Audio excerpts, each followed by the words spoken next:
Well, our 2 o'clock session here is on the short story, novella, or novel. And we've got such a wonderful panel today with us. First, we have Piper G. Huguley, and she made her historical fiction debut in June 2022. And her work is Her Own Design, a novel of Anne Lowe, fashion designer to the Social Register, from William Morrow. And that is a novel about Anne Lowe, who was a Black fashion designer who designed Jackie Kennedy's wedding dress. She's also the author of Sweet Tea by Hallmark Publishing and the author of 2 historical romance series, Migrations of the Heart, about the Great Migration, and Home to Milford College. She blogs about history behind her novels at her website. That's piperhuguley.com. And she lives in Atlanta, Georgia with her husband and son. And we have a link to her website in the chat. Thank you, Bill.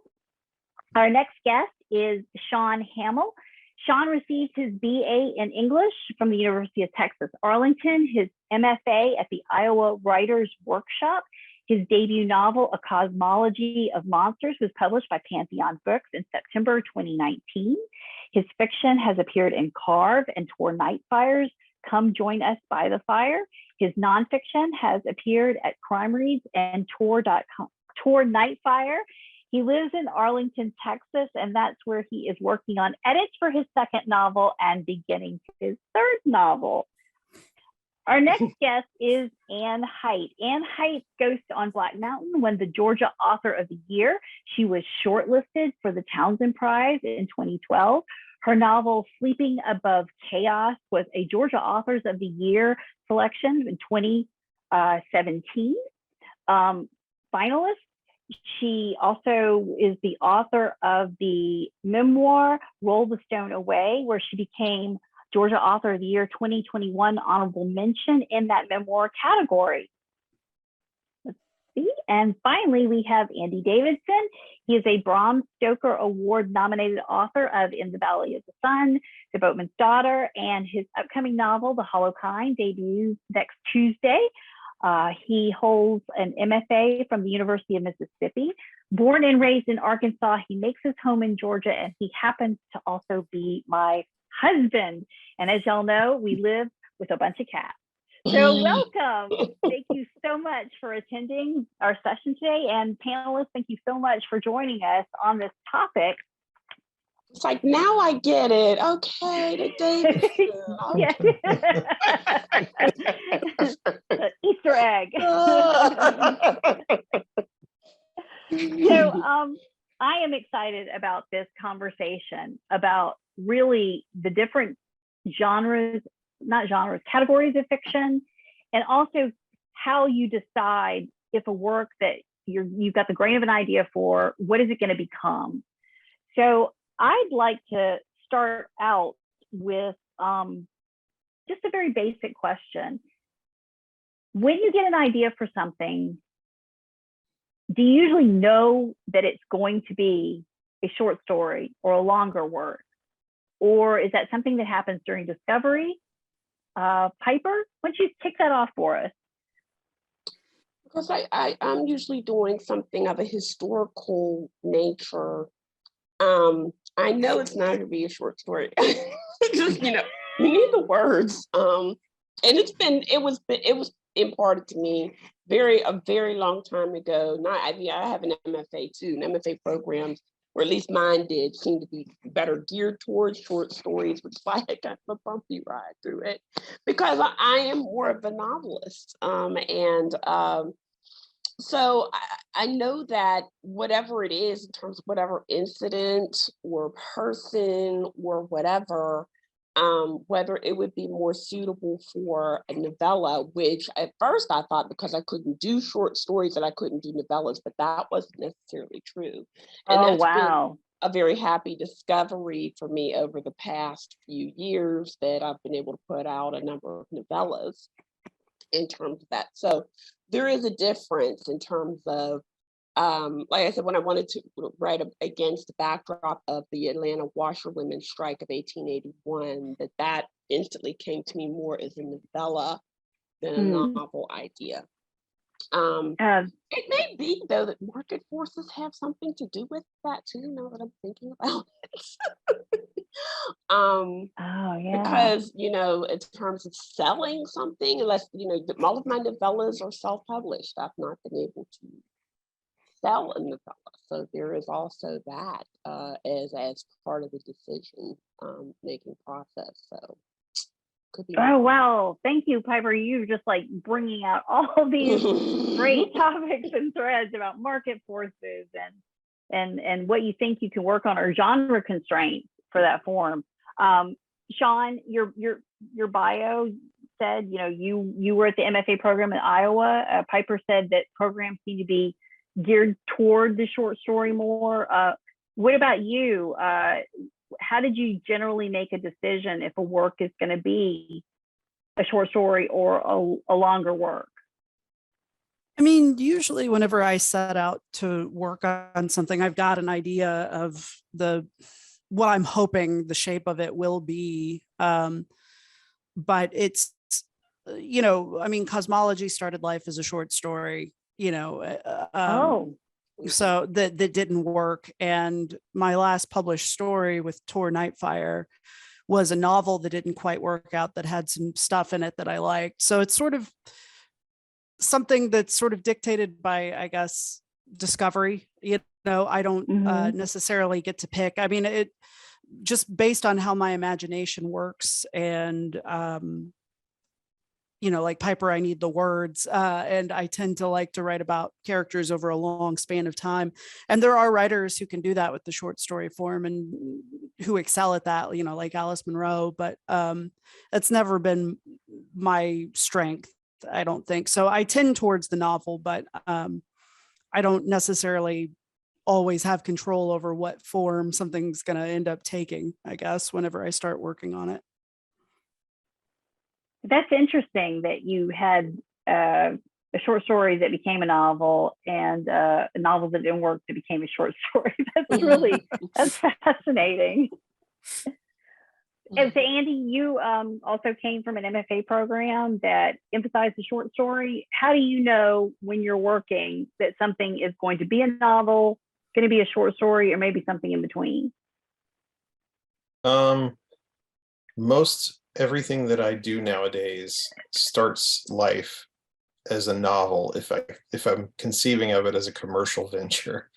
If this is like an idea that I've got to write, if I know I have to write another book, right? So I think of the book first.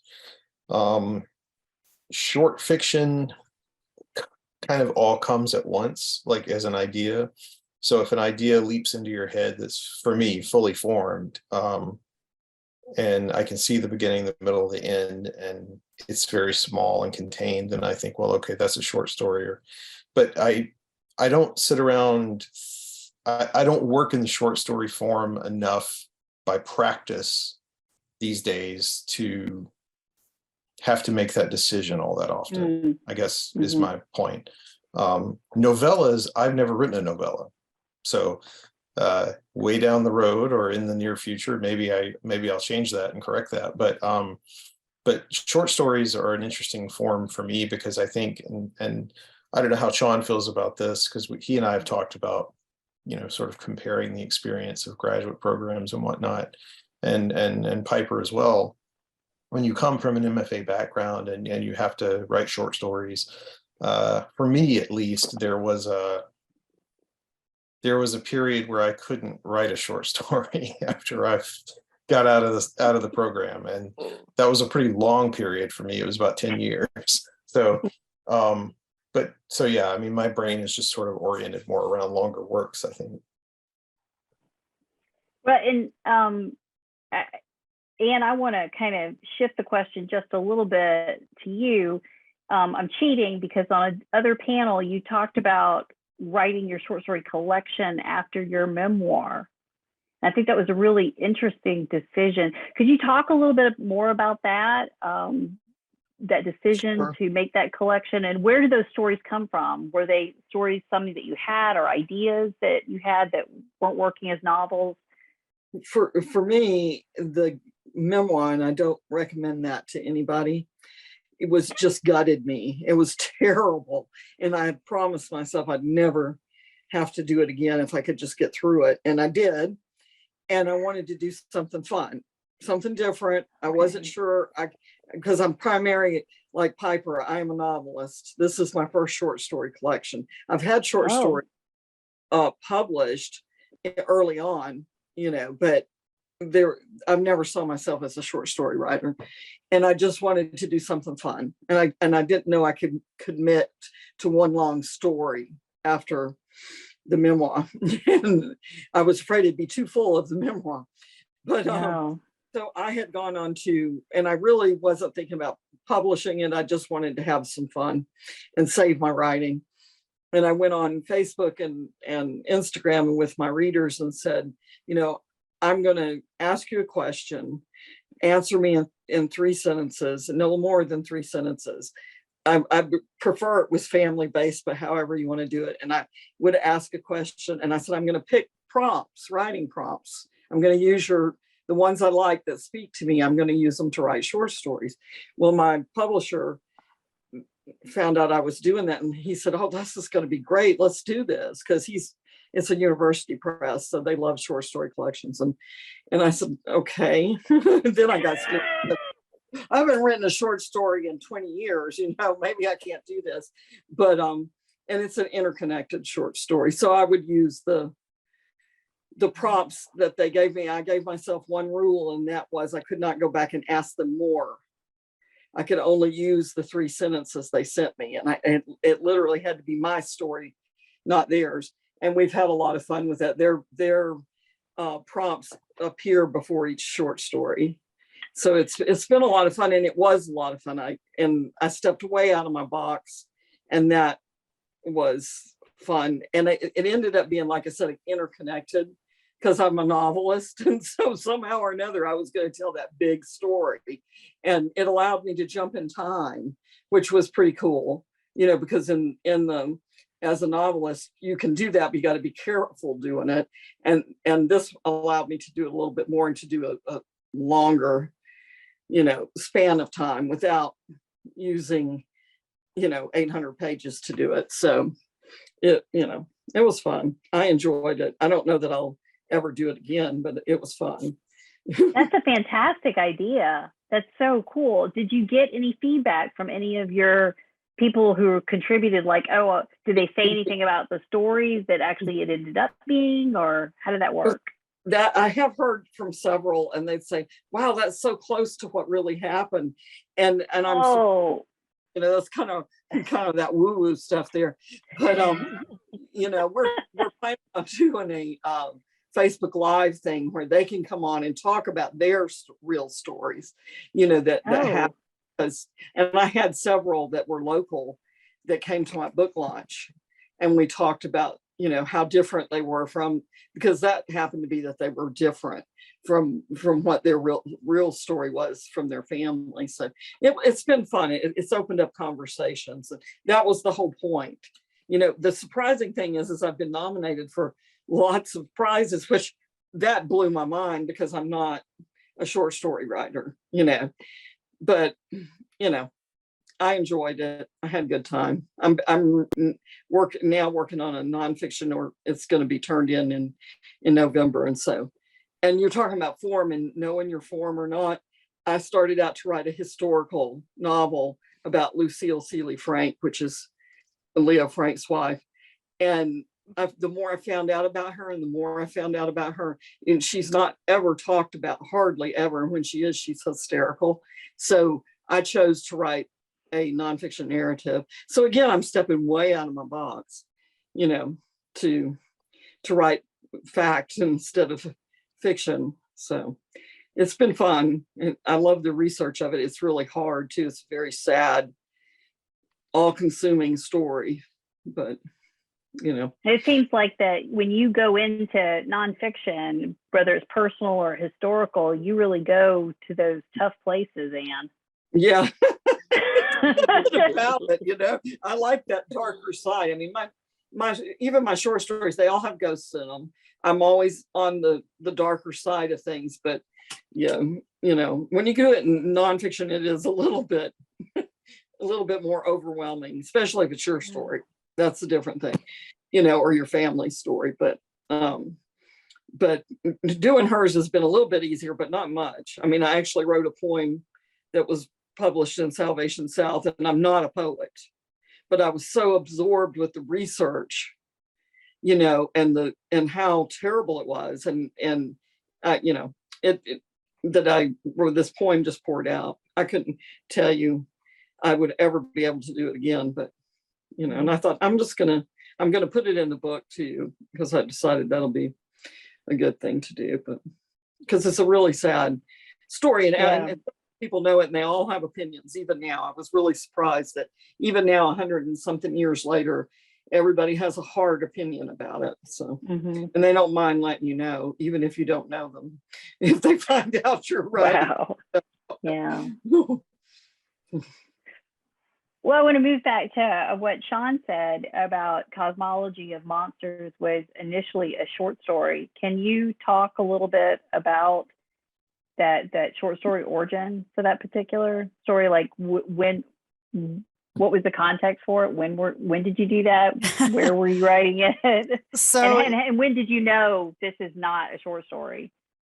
So it was my first semester at Iowa, I was with the teacher who was like, short stories only, don't try to bring me a novel, not interested, not going to happen. So I'd had this idea I'd had this idea for a short story. I had made a horror film with some friends back in Texas before I'd moved, and we did the premiere at an out of season haunted house. And while we were there doing the premiere, the staff was like, hey, if you want to take a look around, you can. And I was like, yeah, obviously. And so, you know, we got to take a look around backstage. And of course, you know, some of the employees were hiding in there to scare us because we thought it was only going to be like a lighting run through, but no, they couldn't resist, right? They just could not pass up the opportunity to scare the bejesus out of us. And that kind of got some gears turning for me about like, what are the people who work at these places like? What is it, you know, sort of doing, you know, and I had an idea for a short story, which I then wrote for my first workshop at Iowa, which was about this married couple breaking up basically while touring a haunted house. The husband has a brain tumor that's inoperable, and he's sort of undergone some personality change as a result of that tumor. And he's quit his job and run off to work at this haunted house. And his wife has basically come to the haunted house to try and talk him into coming home to die with his family. And, you know, it was interesting. It didn't quite work. The professor absolutely trashed it. Hey, you know, told me, keep the brain tumor, lose the haunted house, you know, have them build a boat or something instead. Yeah, and this was my first workshop at Iowa. So I walked around for a long time feeling pretty bad after that. Like I shouldn't be here. I've made a huge mistake, like blah, blah, blah. And I was walking my dog, you know, one day trying to figure out how to fix this story. And I'm going at it for weeks trying to figure it out. And it kind of bumped into another idea that I'd had years before, which I'd never done anything with, which was I'd wanted to tell a story about a family running a business together. And suddenly I realized like, oh, well, what if that family business is a haunted house? And what if it's not a short story, it's a novel? And it's all told from the point of view of the youngest child, you know, so you can have the parents' story in there, but it's not really about that. It's about all this. Well, it's about that, but it's also about all this other stuff. And it just kind of all fell into place. At least the broad strokes of it kind of fell into place right there.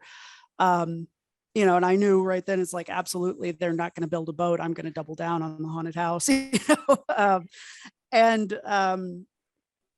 you know, so that's, it kind of was born out of the wreckage of something that didn't quite work. And I think the professor was right. The story didn't quite work. It was a little too mean spirited. The couple were just not easy to root for, either of them, as partners or as parents. And so that was one thing that I did take from that professor, was he was just like, I don't believe these people ever loved each other or loved their children. And I was like, if I'm going to put people through this, then I need to make sure that they care about these characters. And that was a big takeaway. The big takeaway I took from that workshop, before going off and kind of doing my own thing rather than what the professor had suggested. And I'm sure he would not like the novel, but I think it's found its readers. So, you know, and that's okay. Like, he was still a great teacher. I got a lot out of that class, but that's kind of how that happened. Wow, that's so interesting. And I saw the rest of our panelists, everybody's making faces and kind of nodding, having different experiences that maybe sort of bumped against that. But I know, Piper, I'm getting strong vibes off of you from this. It was hard. It was hard. Your experience with short story writing, can you talk a little bit about that? Like, was it grad school? Was it some other? Yeah, it was grad school. And like, okay, like Shaun's talking about the whole thing in terms of you trying and failing, and then you'd bring something in and everybody would say it's a novel, and you failed again, you know, at writing a short story that was required, and all of that. Yeah, it was it was a rough experience, and it took me some time to say, you know, what am I trying to do by fitting a, you know, a square peg into a round hole. I am what I am, and you know, I'm not going to be able to go down that path of submitting short stories to journals and all this other kind of stuff.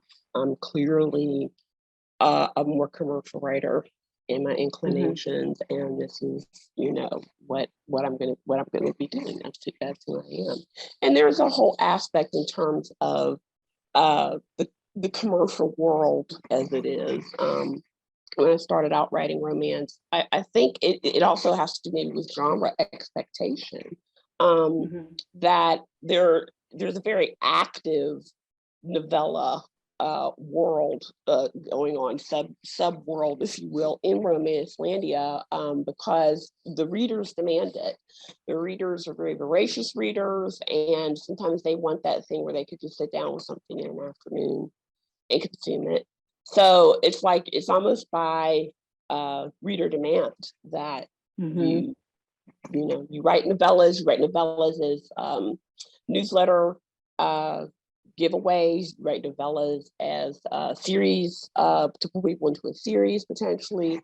Or one of the things that happens a lot is a group of writers will come together and publish anthologies. Which My Washerwomen's novel was part of an anthology that was centered around Black women and how they worked for suffrage, whether it was the late 19th century or the beginning of the 20th century. And it happened several times when, you know, there's a group of people pulling together an anthology. Hey, let's go in. There were 2-volume novellas or romantic short stories that came about with Descent, centered around the Dobbs decision, that charted on the USA Today bestseller list at 88. Wow. So yeah, it's a thing, I think, that I've gotten used to because of genre expectation. Otherwise, I probably wouldn't be doing it. Well, you know, what you and Shaun both are talking about here is fascinating. It's like the form of the story is somewhat shaped by what it is or what it isn't, by the pressures of the grad school environment or by market pressures. And I'm fascinated about that, about romance and the novella. I know Barnes and Noble has started putting these little romance novellas up in their coffee shop, kind of like buy a coffee, buy that. They were doing it with full books, and you'll still see that, but you're seeing more of those, like they call them one shots. And it was some James Patterson stuff for a while, but now I'm seeing more romances pop up there. So that's really cool. Yeah, it's a thing in terms of that. Even though, you know, you still have some practitioners, like I was just watching the Stephen King new movie that came out on Netflix with Mr. Harrigan's Phone. That was one of his novellas. I think it's published a couple of years ago. But I think you have to be somebody like him in order to be able to publish it commercially.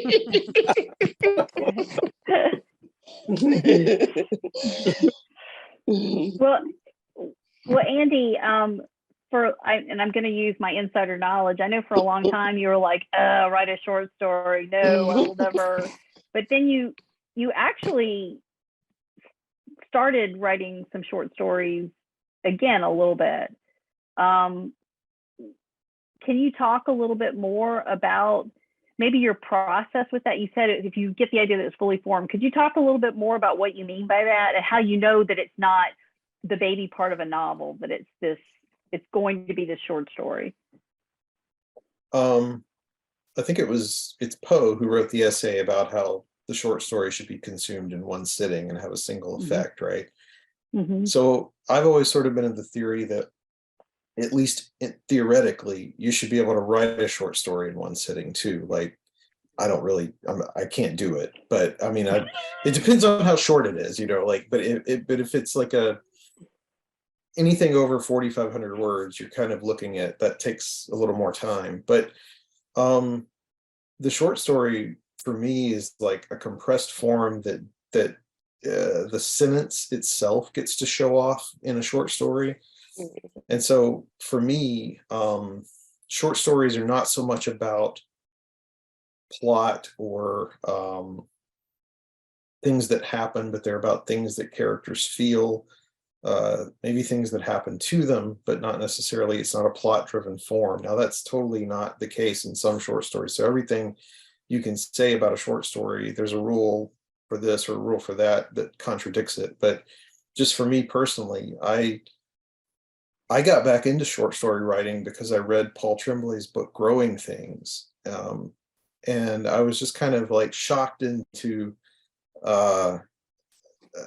remembering how fun it could be to write a short story, both in terms of language and in terms of imagination. And I think when I was in graduate school, genre-oriented short stories were not looked upon very favorably, or at least they were just completely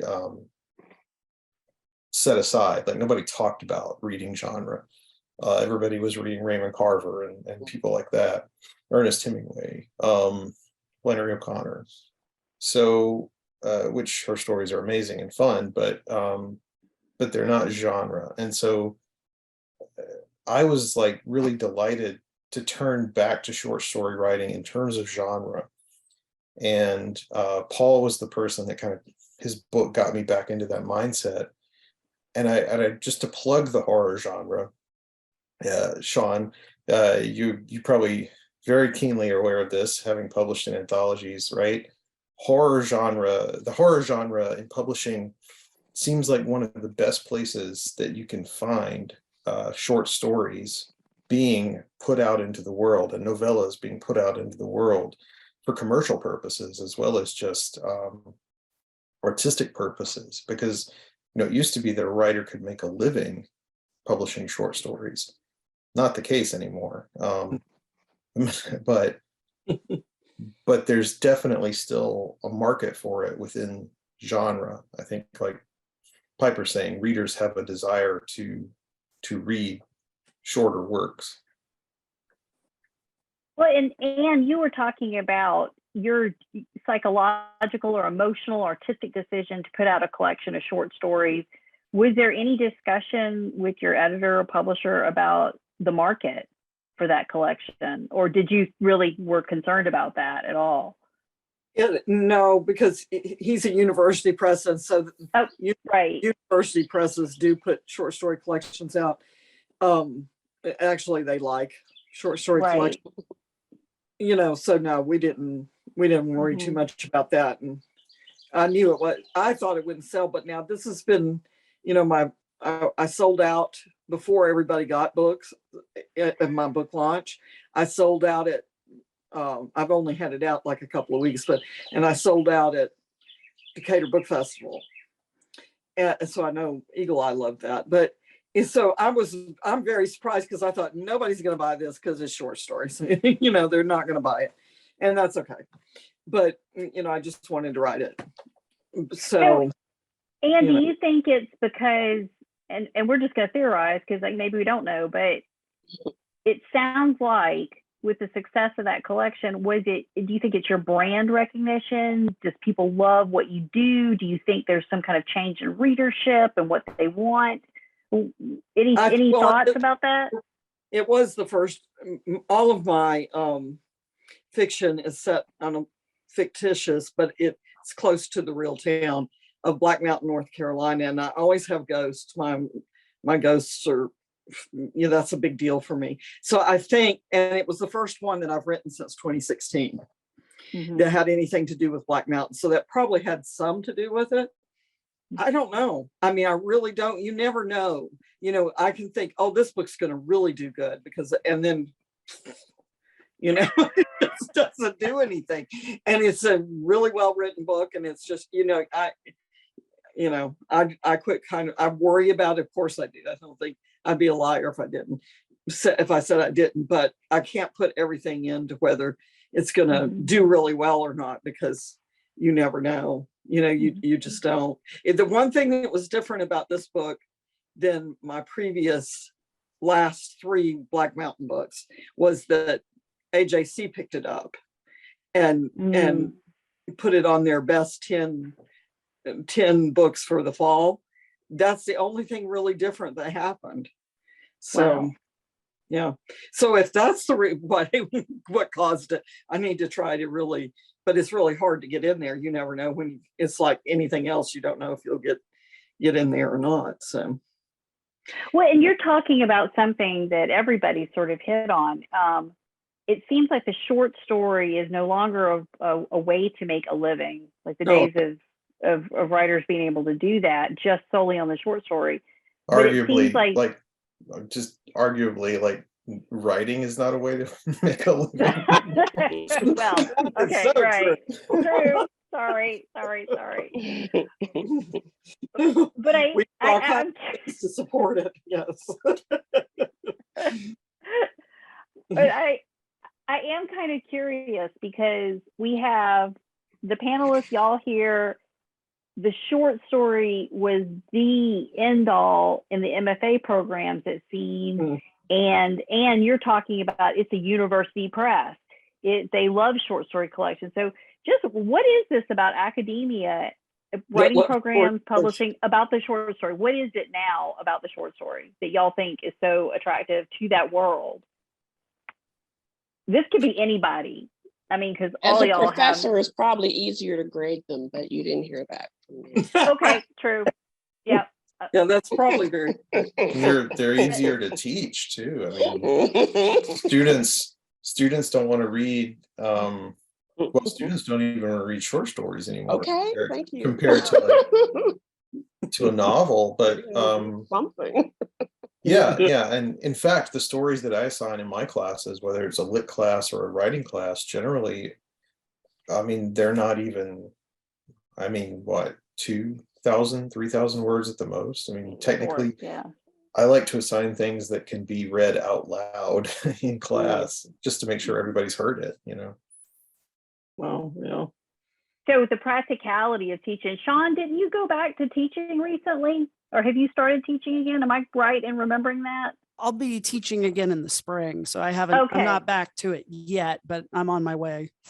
Okay, is it writing? Are you going to be teaching creative writing? Yeah. That'll be, well, it's the business of writing, so it's about sort of getting your portfolio ready for MFAs and submitting to journals, things like that. So dealing with the business side of all those short stories they've been writing through their undergrad, I guess. And that's a great program. I know we're just getting a class in that. Most people who've gone through programs, though, say there's nothing about professional prep. And so yeah. Well, okay, then, in terms of your early development as writers, and we're talking like it could be high school, college, whenever you first started to try to write, either for pleasure. Let's start with pleasure. What was the first thing that you wrote? Do you remember? Screenplays. I wanted to write movies. Okay. Yeah. Okay. You wanted to write movies. So, Shaun, when did you start toying with that? How early in your as a person on the planet? I knew I wanted to tell stories, but I wrote my first screenplay when I was about 14 years old. So I found a copy of Sid Field's screenplay in the bargain section at Barnes and Noble and took it home and memorized it and wrote a script, and that was what I did until I got to college, and I kind of got bit by the fiction bug, because I had a really good teacher who kind of turned me on to the form, the short story form, handing me stuff like Lori Moore and Stuart Diebeck and Charles Baxter, and just showing me like, hey, this is what the form can do, and just being like, whoa, kind of getting blown away by it. So you actually were tempted to move away from screenwriting by short stories. Yeah, well, I had made a couple of short films. Anybody can go on IMDb and find me. They're not good, but they're there, and the internet's written in ink. So, and what I figured out while I was making films was that I'm just not much of a people person. What I liked was writing the stories. And the collaboration that came in with filmmaking was really hard for me. It just drained my batteries. Like, I didn't enjoy it either as the writer who had to hand it over to somebody else to direct, or as the person who had to be in charge of everything. So when I, saw this other avenue kind of open up, it was, it was really like finding my sweet spot, writing fiction, being like, okay, this is where I can do exactly what I want to do, in the space where I'm comfortable doing it. And Andy, you early writing or screenwriting, or that first story? Well, I mean, the first thing I wrote was just some serialized story in the 5th grade, but I remember that was the thing that made me want to write. But I was trying to think of like the first time I wrote a short story, because that would have been the first time I wrote something that was fiction that was read by other people. So I was an undergraduate, I guess. Sorry, we got our first pet bomb. Pet bomb. So my parents got me a typewriter. I'm just remembering this. It was an Epson, and I was probably, I don't know, I don't think I was quite 14. I was probably more like 12, 11. And once they knew I was interested in writing, I started writing Batman fan fiction, which is what you call it now. I didn't know what it was then. It was just, here was a story that incorporated all of Batman's villains in one story. So that was it, I guess. That was it. Yeah. Piper, what was your first writing? It was when I had known what it was in terms of subgenre of romance. It was a royalty romance called The President's Daughter and the King's Wife. This was prior to Charles marrying Diana, so I had to do all of the research for the royal wedding, and I ran up my parents' phone bill, and they were all in a panic because we had just moved to this new house and they were trying to pay for it. But they were encouraging. I was 12. They were encouraging. They did not beat me or anything like that. Like, so Piper, write this novel. How doing old research. were you? How old were you? I was 12. So you're a precocious 12-year-old who is doing serious research for her novel. I had all these brochures and everything coming to the house. I was getting all this mail. So great. That is amazing. Pre-internet days, So Piper, you weren't just an early novelist, you were an early historical novelist. So you that research. Oh, that was, it took me so long to realize that the historical thing was there. I don't know why. My mother had one pattern for Halloween that she was able to use until the breast came in. I was a Pilgrim, I was Betsy Ross, I was Laura Ingalls Wilder one year. She didn't laugh at me. She just made me a sunbonnet and I put it on my little afro and went out,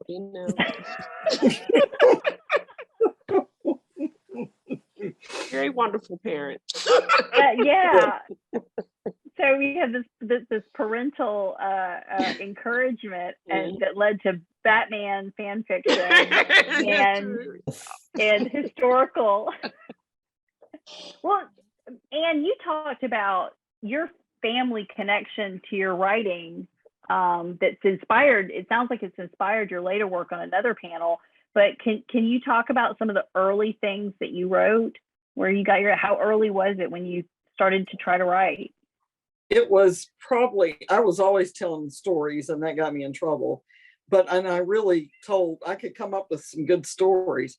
But when I moved from Germany back to Marietta, Georgia, to live with my grandmother, and that would have been probably 1964, 1965. So it was a huge culture shock, because I'd been in a pretty diverse compared to coming to Marietta, Georgia in 1965. It was just a whole huge thing.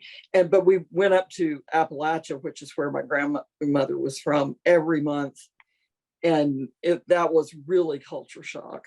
And my great aunts, and they would tell, my grandmother would turn into this other person. I talked about this yesterday, and she would dip snuff, and she would talk in slang, and she would talk in a language I didn't know.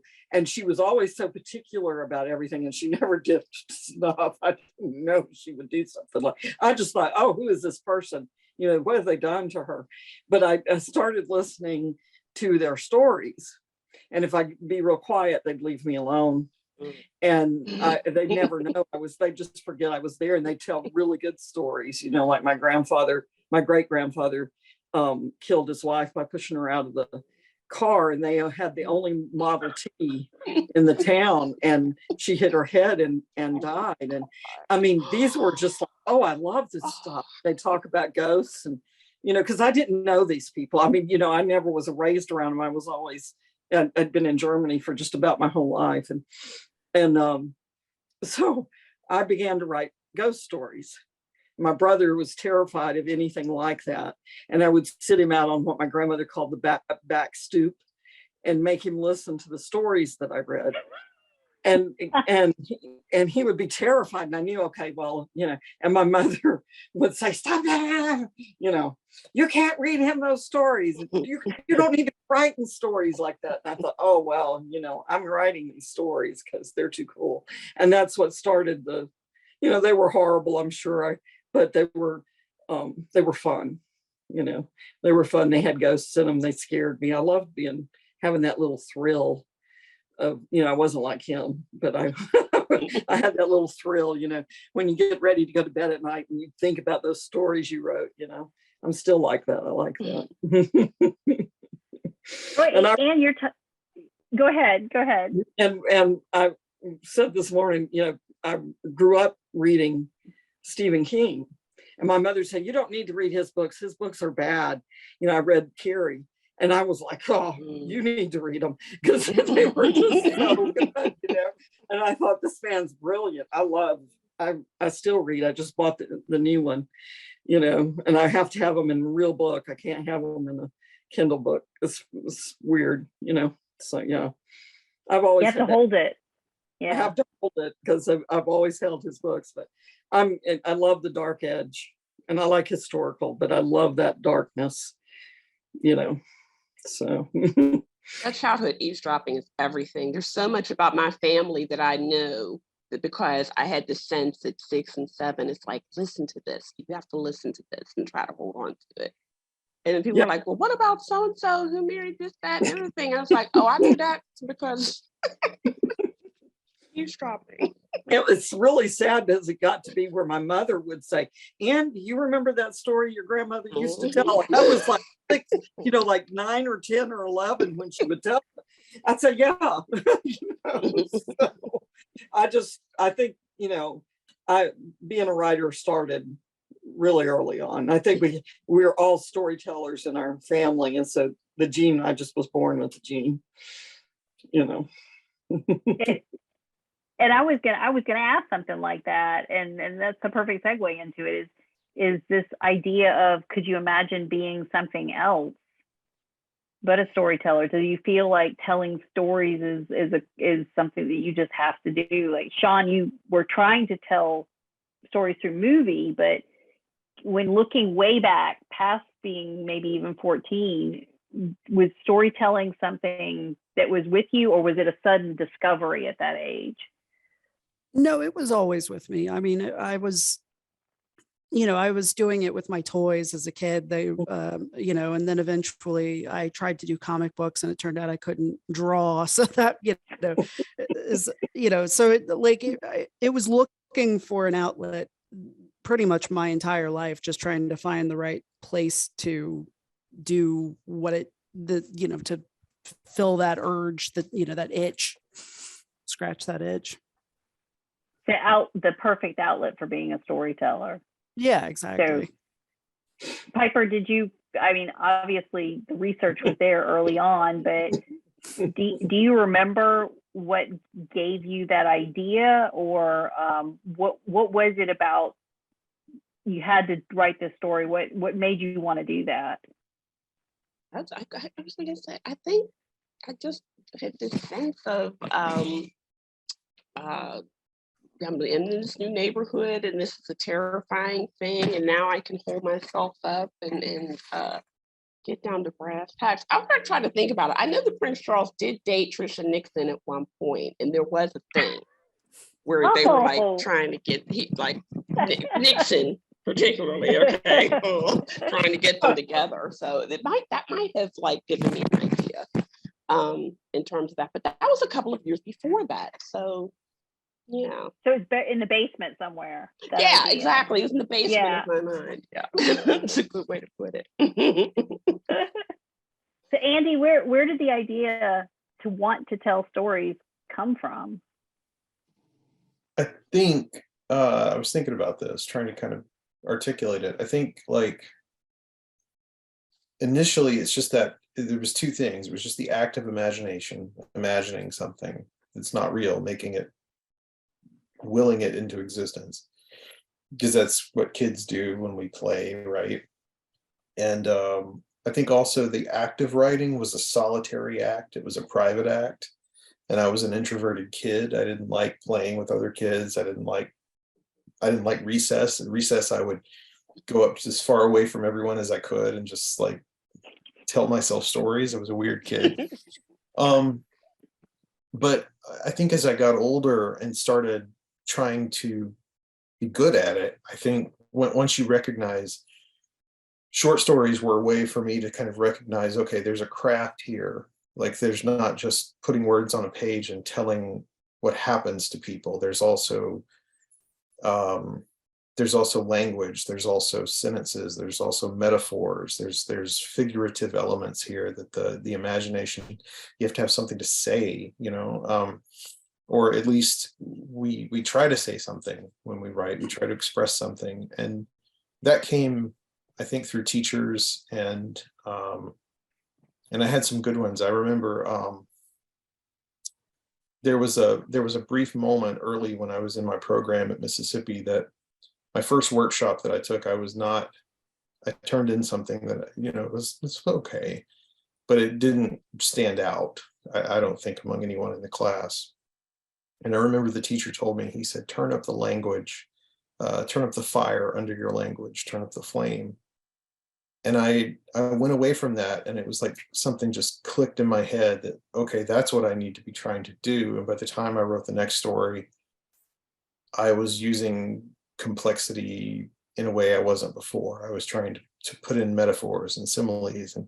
And over the years, I think the short story has been a way to practice that for me, and really hone those skills, so that when I eventually worked in a longer form, I didn't have to worry about whether I could write a good sentence or a paragraph or a chapter. It wasn't about structure. It was about endurance for the longer form. So, yeah.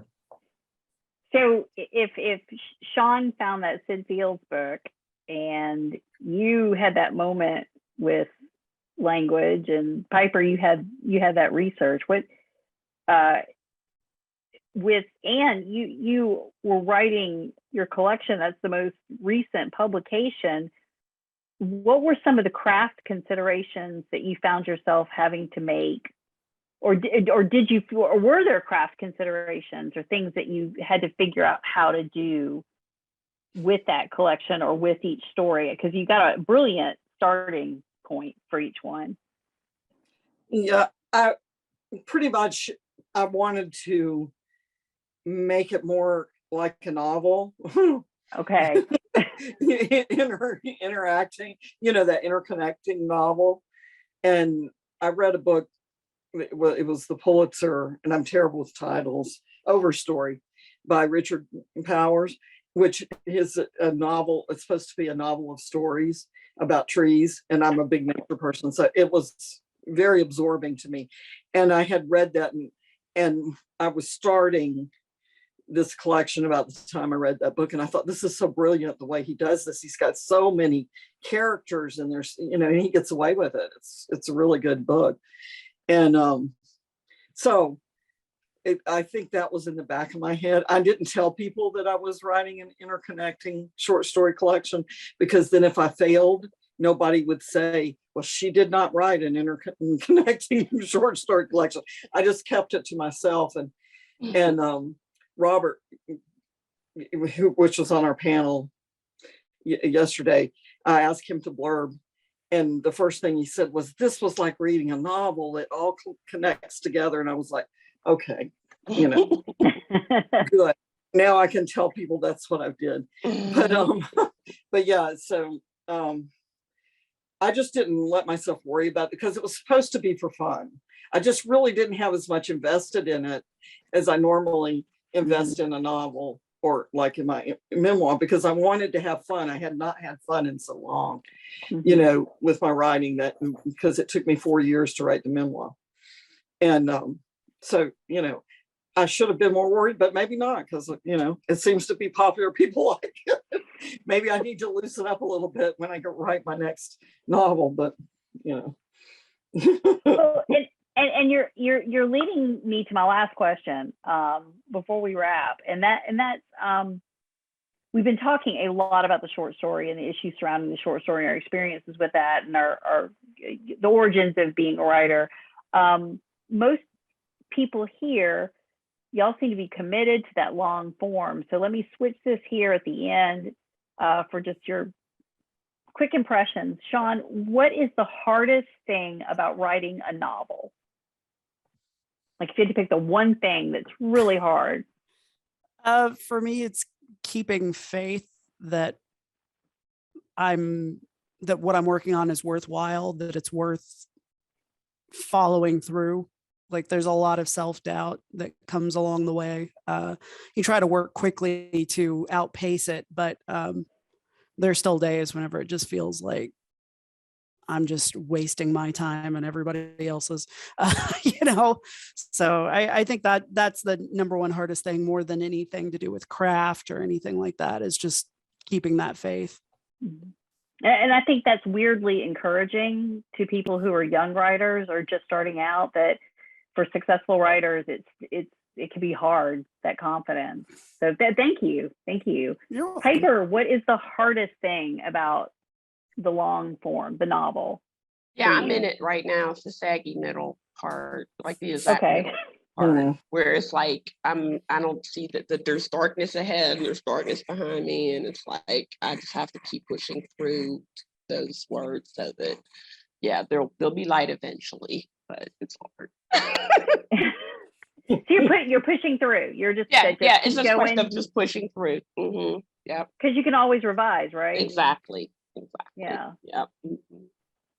So Andy, writing the novel, what is the hardest part?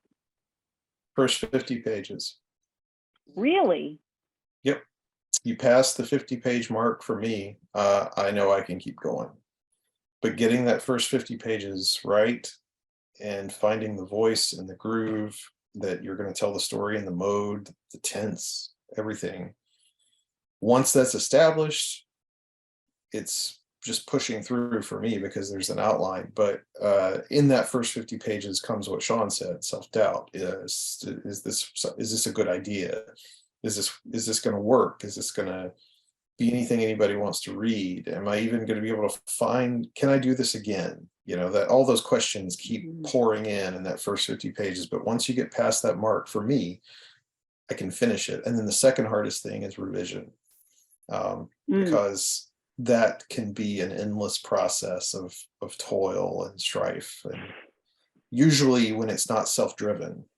So when edits come in, you know, I like getting feedback from my editor, but at the same time, things that you might have held on to or committed to or been really passionate about may have to go out the window, and that gets hard once you have to start tearing things out. So there's a real difference between those edits that you're doing, your revision, and edits from external feedback. Mhm. And the final word on what's hard, maybe Well, in a long form work. mine is the whole first draft. Because I don't write by an outline pretty much, and so it's just all over the place. It's a hot mess. I'm afraid I'm going to die and somebody's going to find it and think, oh God, she was crazy, you know. And so for me, revision is beautiful, because I feel like my first draft is the outline. It's actually the story, and it's the process I get the whole story down. And then the second draft is writing it, you know, and because all the hard work for me is done. The story's there. I know the story, so I can go with anything now. You know, even the stuff I get hard at, I go back to the first draft and look and say, yeah, but see, I can do this. So for me, it's that first horrible hot mess I have. That's fascinating. I don't think you're the first person I've heard talk about I'm not going to, I have to say pantser. I hate that word. I got to find another word, but the pantser draft, that's a draft, is actually the outline. That's I really think it is, because if I did a bulleted outline, I'm such the kind of person that say, I have to write this way, because I've already in the outline. Right. So if I call it an outline, then, you know, whereas the first draft can be the outline. It's just mapping the story out, you know, finding out where the character's going to go. From what everybody said here, so much of this is craft and psychology. Oh boy, yeah. And every book dealing with your own. Every book is new. Everybody else feels, but it feels like, did I write another novel? You know, because it's like starting all over again, because it's something new, you know. Yeah. Well, speaking of something new, we are right at time, but I want to take some time to ask each of you what's coming up that you want to promote. What are you excited about, your work or someone else's? So Shaun, I'm going to start with you. What are you doing? What would you like to promote? So I've still just got the one book right now. Hopefully the next one will be out next year. Keep your fingers crossed for me. It's a cosmology of monsters, and you can grab it at Foxtail Books or wherever you like to get your books. So if you haven't read it yet, I appreciate you checking it out. Yeah. Oh, thank you. And Piper, what would you like to promote? My historical novel by her own design, about Anne Lowe, the Black woman who designed Jacqueline Bouvier's wedding gown. Get it at Foxtail, and hopefully I'll see you at Author Producer. Oh, yes, yay. Andy, what would you like to promote? Tuesday. There you go. Awesomeness. And Anne, what would you like to promote? I want to promote my Leo Frank. That's my opus. It's Mrs. Leo M. Frank, A Hidden Voice, and it should be heard in November and would probably be out early 2024. And we're gonna have our fingers crossed for an AJC on that one, because you should get that. Yeah. So, I hope so. Well, thank you so much. This was a fantastic panel. As always, fun hanging out with y'all. I hope you have a great rest of the conference. I think one or two of you may have some more panels, but thank you so much for spending time with us, and have a great evening. Thank you so much, and best of luck to you. Thanks. New work. Bye-bye. Bye. Bye. Thank you, attendees.